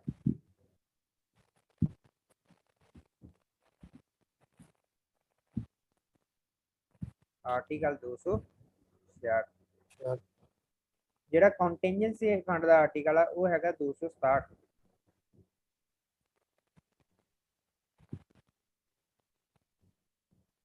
ਜਿਹੜਾ ਗਵਰਨਮੈਂਟ ਆਫ ਇੰਡੀਆ ਦਾ, ਇਹਦਾ ਪਬਲਿਕ ਅਕਾਊਂਟ ਦਾ ਤੁਹਾਨੂੰ ਯਾਦ ਰੱਖਣ ਦੀ ਨਹੀਂ ਲੋੜ ਜੀ, ਮੇਰੇ ਵੀ ਨਹੀਂ ਯਾਦ, ਇਹ ਸ਼ਾਇਦ 268 ਹੀ ਹੈ।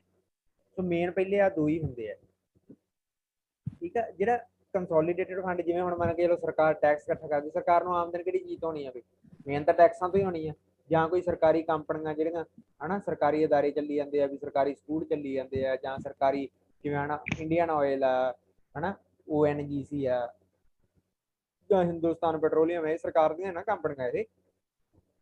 ਸੋ ਜਾਂ ਉਹਨਾਂ ਤੋਂ ਜਿਹੜਾ ਆਮਦਨ ਹੁੰਦੀ ਆ ਉਹ ਸਰਕਾਰ ਕੋਲੇ ਜਾਂਦੀ ਹੈ ਹਨਾ। ਵੀ ਸਰਕਾਰ ਦੀ ਜਿਹੜੀ ਮੇਨ ਆਮਦਨ ਆ ਉਹ ਜਾਂ ਤਾਂ ਟੈਕਸਾਂ ਤੋਂ ਆ, ਜਾਂ ਸਰਕਾਰੀ ਕੰਪਨੀਆਂ ਤੋਂ, ਜਾਂ ਹੋਰ ਵੀ ਕਿਸੇ ਜੇ ਤਰੀਕੇ ਨਾਲ ਹੈਗੀ ਹੈ ਜਿਹੜੀ ਮੇਨ ਆਮਦਨ ਆ ਉਹਨਾਂ ਦੀ, ਉਹ ਸਾਰੀ ਦੀ ਸਾਰੀ ਕਿੱਥੇ ਜਮ੍ਹਾਂ ਹੁੰਦੀ ਹੈ? ਕੰਸੋਲੀਡੇਟਡ ਫੰਡ ਆਫ ਇੰਡੀਆ ਦੇ ਵਿੱਚ ਜਮ੍ਹਾਂ ਹੁੰਦੀ ਹੈ, ਠੀਕ ਹੈ। ਤੇ ਮੇਨ ਫੰਡ ਵੀ ਇਹੀ ਹੁੰਦਾ, ਮੇਨ ਫੰਡ ਵੀ ਇਹੀ ਹੁੰਦਾ ਕੰਸੋਲੀਡੇਟਡ ਫੰਡ ਆਫ ਇੰਡੀਆ। ਖਰਚਾ ਵੀ ਇਹਨਾਂ ਨੇ, ਸਰਕਾਰ ਨੇ ਇਹਦੇ ਤੋਂ ਕਰਨਾ ਹੁੰਦਾ। ਜਿਹੜਾ ਆਪਾਂ ਕਹਿ ਰਹੇ ਸੀ ਨਾ ਵੀ ਉਹਨੂੰ ਬਈ ਪੰਜੀ ਨਹੀਂ ਮਿਲ ਸਕਦੀ ਕਿਸੇ ਨੂੰ, ਆਪਾਂ ਕਹਿ ਰਹੇ ਸੀ ਨਾ ਵੀ ਰਾਸ਼ਟਰਪਤੀ ਦੀ ਸਹਿਮਤੀ ਤੋਂ ਬਿਨਾਂ ਕਿਸੇ ਨੂੰ ਪੰਜੀ ਨਹੀਂ ਮਿਲ ਸਕਦੀ, ਉਹ ਇਹਦੀ ਗੱਲ ਕਰ ਰਹੇ ਸੀ, ਉਹ ਕੰਸੋਲੀਡੇਟਡ ਫੰਡ ਆਫ ਇੰਡੀਆ ਦੀ ਗੱਲ ਕਰ ਰਹੇ ਸੀ ਵੀ ਇਸ ਅਕਾਊਂਟ ਦੇ ਵਿੱਚੋਂ ਤੁਸੀਂ ਪੰਜੀ ਨਹੀਂ ਲੈ ਸਕਦੇ ਜੇ ਰਾਸ਼ਟਰਪਤੀ ਦੀ ਰਿਕਮੈਂਡੇਸ਼ਨ ਤੁਹਾਡੇ ਕੋਲੇ ਹੈ ਨਹੀਂ, ਠੀਕ ਹੈ। ਰਾਸ਼ਟਰਪਤੀ ਦੀ ਰਿਕਮੈਂਡੇਸ਼ਨ ਦੇ ਉੱਤੇ ਹੀ ਤੁਸੀਂ ਇੱਥੋਂ ਪੈਸੇ ਕਢਾ ਸਕਦੇ ਆ ਆਹ ਫੰਡ ਦੇ ਵਿੱਚ। ਸਮਝ ਲੱਗੀ?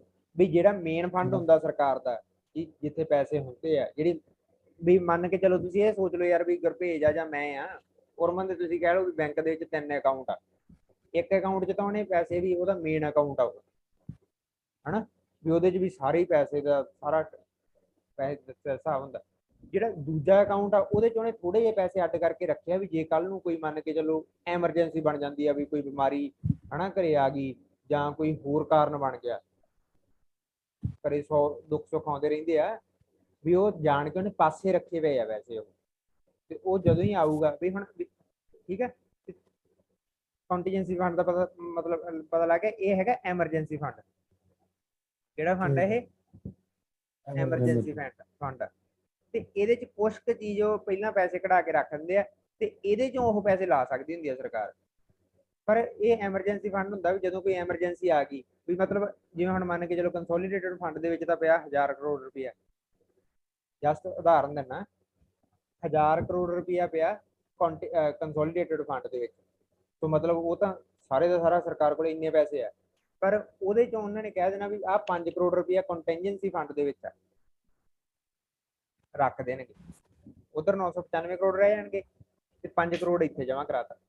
ਜਿਹੜਾ ਹੁਣ 5 ਕਰੋੜ ਰੁਪਇਆ ਇੱਥੇ ਜਮ੍ਹਾਂ, ਇਹ ਉਦੋਂ ਵਰਤਣਾ ਜਦੋਂ ਕੋਈ ਐਮਰਜੈਂਸੀ ਜਿਵੇਂ ਹੜ੍ਹ ਆ ਗਏ ਹਨਾ, ਜਾਂ ਐਤਕੀ ਕਰੋਨਾ ਆ ਗਿਆ ਸੀਗਾ, ਉਦੋਂ ਜਿਹੜਾ ਵੀ ਇੱਕੇ ਦਮ ਪੈਸਾ ਮੌਕੇ ਤੇ ਹੀ ਵਰਤਣਾ ਪੈ ਗਿਆ। ਗੱਲ ਆਈ ਦਿਮਾਗ 'ਚ? ਠੀਕ ਆ, ਉਹ ਕੰਟੀਨਜੈਂਸੀ ਫੰਡ ਹੁੰਦਾ। ਤੇ ਕੰਸੋਲੀਡੇਟਡ ਫੰਡ ਦੇ ਵਿੱਚ ਜਿੰਨੇ ਪੈਸੇ ਉਹਨਾਂ ਨੇ ਕਢਾਉਣੇ ਆ, ਉਹਨਾਂ ਸਾਰਿਆਂ ਵਾਸਤੇ ਰਾਸ਼ਟਰਪਤੀ ਦੀ ਰਿਕਮੈਂਡੇਸ਼ਨ ਜ਼ਰੂਰੀ ਹੈ। ਲੱਗ ਗਿਆ ਪਤਾ ਕਿ ਨਹੀਂ ਲੱਗਿਆ? ਲੱਗ ਗਿਆ। ਸਰਕਾਰ ਨੇ ਕੰਸੋਲੀਡੇਟਡ ਫੰਡ 'ਚ ਜਿੰਨੇ ਪੈਸੇ ਕਢਾਉਣੇ ਆ, ਉਹਨਾਂ ਵਾਸਤੇ ਸਾਰੇ ਉਹਦੀ ਸਹਿਮਤੀ ਕੀ ਹੈ, ਜ਼ਰੂਰੀ ਹੈ, ਰਾਸ਼ਟਰਪਤੀ ਦੀ ਰਿਕਮੈਂਡੇਸ਼ਨ। ਠੀਕ ਹੈ, ਠੀਕ ਹੈ। ਤੁਸੀਂ ਆਈ ਥਿੰਕ ਬਦਲਦਾ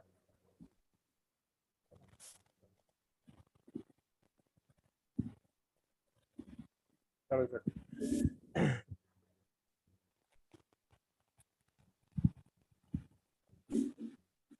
ਠੀਕ ਹੈ, ਆ ਦੇਖੋ ਅੱਗੇ ਕੀ ਲਿਖਿਆ, he can make advance out of any contingency fund of India to meet any unforeseen expenditure. ਵੀ ਕਹਿਣ ਦਾ ਮਤਲਬ ਕੰਟੀਜੈਂਸੀ ਫੰਡ ਦੇ ਵਿੱਚ ਐਡਵਾਂਸ 'ਚ ਹੀ ਪੈਸੇ ਰੱਖ ਦੂਗਾ ਰਾਸ਼ਟਰਪਤੀ। ਫੰਡ ਫਿਰ ਉਹੀ ਗੱਲ ਆ ਵੀ ਬਣਨਾ ਉਹਦੇ ਰਾਸ਼ਟਰਪਤੀ ਦੇ ਨਾਂ ਤੇ ਹੀ ਆ, ਵੀ ਉਹਦੇ ਕਹਿਣ ਤੇ ਬਣਨਾ ਇਹ ਵੀ। ਪਰ ਇੱਕ ਵਾਰੀ ਜੇ ਉਹਦੇ 'ਚ ਪੈਸੇ ਹੋਏ, ਫਿਰ ਉਹ ਵੀ ਸਰਕਾਰ ਜਦੋਂ ਵੀ ਜੀ ਕਰੂਗਾ, ਵੀ ਪਾਰਲੀਮੈਂਟ ਦੀ ਸਹਿਮਤੀ ਨਹੀਂ ਚਾਹੀਦੀ ਹੋਣੀ। ਵੈਸੇ ਇਹ ਹੈ ਨਾ ਵੀ ਪਾਰਲੀਮੈਂਟ ਦੀ ਸਹਿਮਤੀ ਚਾਹੀਦੀ ਆ, ਵੀ ਰਿਕਮੈਂਡੇਸ਼ਨ ਤਾਂ ਰਾਸ਼ਟਰਪਤੀ ਦੀ ਹੁੰਦੀ ਹੈ ਪੈਸੇ ਕਢਾਉਣ ਦੀ, ਪਰ ਨਾਲ ਪਾਰਲੀਮੈਂਟ ਦੀ ਵੀ ਉਹ ਵੋਟਿੰਗ ਹੁੰਦੀ ਆ ਉੱਥੇ, ਫਿਰ ਕੰਸੋਲੀਡੇਟਡ ਫੰਡ 'ਚੋਂ ਪੈਸਾ ਨਿਕਲਦਾ ਪਾਰਲੀਮੈਂਟ ਦੇ ਅਸੈਂਟ ਦੇ ਨਾਲ। ਠੀਕ ਹੈ, ਜੇ ਹੁਣ ਮੰਨ ਕੇ ਚਲੋ ਤੁਹਾਨੂੰ ਪੈਸੇ ਮੌਕੇ ਤੇ ਚਾਹੀਦੇ ਹੋਏ ਤੇ ਪਾਰਲੀਮੈਂਟ ਦਾ ਹਜੇ ਤੱਕ ਸੈਸ਼ਨ ਜੀ ਨਾ ਹੋਈ, ਸੈਸ਼ਨ ਆਪਾਂ ਵੇਖਿਆ ਕਿਵੇਂ ਕਿਵੇਂ ਹੁੰਦੇ ਪਾਰਲੀਮੈਂਟ ਦੇ, ਤੁਹਾਨੂੰ ਮੌਕੇ ਤੇ ਪੈਸੇ ਜ਼ਿਆਦਾ ਚਾਹੀਦੇ ਆ, ਸਮਝ ਲੱਗੀ? ਤੇ ਫਿਰ ਕੀ ਹੋਊਗਾ? ਫਿਰ ਜੇ ਕੰਟੀਜੈਂਸੀ 'ਚ ਪਏ ਆ, ਕੰਟੀਜੈਂਸੀ ਫੰਡ 'ਚ, ਫਿਰ ਤਾਂ ਤੁਸੀਂ ਪੈਸੇ ਵਰਤ ਲਓਗੇ, ਤੇ ਨਹੀਂ ਤੁਸੀਂ ਵਰਤ ਹੀ ਨਹੀਂ ਸਕਦੇ। ਆਈ ਦਿਮਾਗ 'ਚ ਕਿ ਨਹੀਂ ਆਈ? ਹਾਂ ਲੱਗ ਗਿਆ। ਕੰਟੀਜੈਂਸੀ ਫੰਡ ਦੇ ਵਿੱਚ ਜਿਹੜੇ ਪੈਸੇ ਹੁੰਦੇ ਆ, ਉਹ ਵੀ ਬਿਨਾਂ ਪਾਰਲੀਮੈਂਟ ਦੀ ਮਨਜ਼ੂਰੀ ਤੋਂ ਸਿੱਧੇ ਵਰਤ ਸਕਦੀ ਹੁੰਦੀ ਹੈ ਸਰਕਾਰ। ਸੋ ਆਈ ਥਿੰਕ ਗੱਲਾਂ ਹੁਣ ਕਲੀਅਰ ਆ ਫਾਈਨੈਂਸ਼ੀਅਲ ਪਾਵਰ ਦੇ ਬਾਰੇ। ਠੀਕ ਹੈ, ਅਨਫੋਰਸੀਨ ਦਾ ਮਤਲਬ ਹੁੰਦਾ ਵੀ ਜਿਹੜਾ ਗਾਂ ਦਾ ਪਤਾ ਨਾ ਹੋਵੇ, ਹਜੇ ਤੱਕ ਵੇਖਿਆ ਨਹੀਂ ਪਰ ਕਰਨਾ ਪੈ ਸਕਦਾ।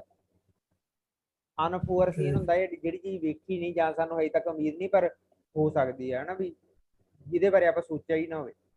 ਹੀ can make advance out of the advance out of the contingent fund of India to meet any unforeseen expenditure। ਠੀਕ ਹੈ, ਕੰਟੀਜੈਂਸੀ ਫੰਡ ਚੋਂ ਨਹੀਂ ਪੈਸੇ ਕਰਨਾ ਹੁੰਦਾਗਾ, ਵੀ ਇਹ ਮੇਨਲੀ ਹੁੰਦਾ ਆਪਾਂ ਕੰਸੋਲੀਡੇਟਡ ਫੰਡ ਚੋਂ ਕੰਟੀਜੈਂਸੀ ਫੰਡ ਬਣਾਤਾ ਉਹ ਚੀਜ਼ ਵਾਸਤੇ। ਇਹ ਲਾਈਨ ਦਾ ਮਤਲਬ ਇਹ ਹੈ, ਇਹਦੇ ਥੋੜਾ ਜਿਹਾ ਵਰਡਿੰਗ ਦੇ ਵਿੱਚ ਪ੍ਰੋਬਲਮ ਆ। ਠੀਕ ਹੈ, ਠੀਕ ਹੈ, ਓਕੇ ਹੋ ਗਿਆ।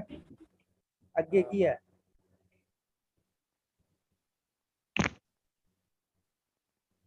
ਹੈਲੋ, ਹਾਂ ਬਈ, ਹਾਂ ਜਸਟ 1 ਮਿੰਟ ਚਲੋ ਮੈਂ ਤਾਂ ਰੱਖ ਲਿਆ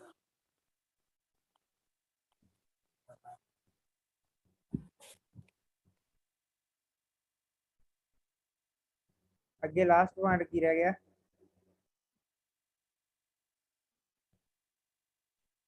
he constitute a finance commission after every 5 year to recommend the distribution of revenues between center and state ਇਹ ਤਾਂ ਤੁਹਾਨੂੰ ਪਤਾ ਲੱਗ ਗਿਆ ਹੁਣ ਜਿਵੇਂ GST ਹੈ ਦੇਖੋ ਆਪਾਂ ਨੂੰ ਸਰਕਾਰ ਦੋ ਤਰ੍ਹਾਂ ਦੇ ਟੈਕਸ ਲਾ ਰਹੀ ਹੈ ਇੱਕ ਡਾਇਰੈਕਟ ਤੇ ਇੱਕ ਇਨਡਾਇਰੈਕਟ ਡਾਇਰੈਕਟ ਉਹ ਹੁੰਦਾ ਜਿਹੜਾ ਆਮਦਨ ਤੇ ਲੱਗਦਾ ਜਿਹੜੇ ਬੰਦੇ ਦੀ ਹੁਣ ਜਿਵੇਂ ਮੰਨ ਕੇ ਜਿੰਨਾ ਬੰਦੇ ਦੀ 5 ਲੱਖ ਤੋਂ ਉੱਤੇ ਤਨਖਾਹ ਉਹਨਾਂ ਨੂੰ ਕਹਿੰਦੇ 5% ਤੋਂ ਤੁਹਾਡਾ ਸਿੱਧਾ ਟੈਕਸ ਆ ਬਈ ਉਹ ਸਰਕਾਰ ਨੂੰ ਡਾਇਰੈਕਟ ਪੈਸੇ ਦੇ ਦਿੰਦੇ ਆ ਉਹ ਇਨਡਾਇਰੈਕਟ ਹੁੰਦਾ ਤੁਸੀਂ ਬੂਟ ਖਰੀਦਣ ਜਾਵੜੇ ਤੁਸੀਂ ਸ਼ੈਂਪੂ ਖਰੀਦਣ ਜਾਵੜੇ ਤੁਸੀਂ ਚੱਪਲਾਂ ਖਰੀਦਣ ਜਾਵੜੇ ਠੀਕ ਹੈ ਤੇ ਚੱਪਲਾਂ ਤੇ ਵੀ ਟੈਕਸ ਆ ਬੂਟਾਂ ਤੇ ਵੀ ਟੈਕਸ ਆ ਜਿਹੜੀ ਚੀਜ਼ ਵੀ ਤੁਸੀਂ ਵਰਤਦੇ ਹੋ ਹਰੇਕ ਚੀਜ਼ ਤੇ ਟੈਕਸ ਆ ਉਹ ਇਨਡਾਇਰੈਕਟ ਟੈਕਸ ਹੁੰਦਾ ਤੇ ਹੁਣ ਜਿਹੜਾ ਇਨਡਾਇਰੈਕਟ ਟੈਕਸ ਆ ਜਿਵੇਂ ਹੁਣ GST ਆ ਹੁਣ GST ਦਾ ਪੈਸਾ ਇੱਕ ਵਾਰੀ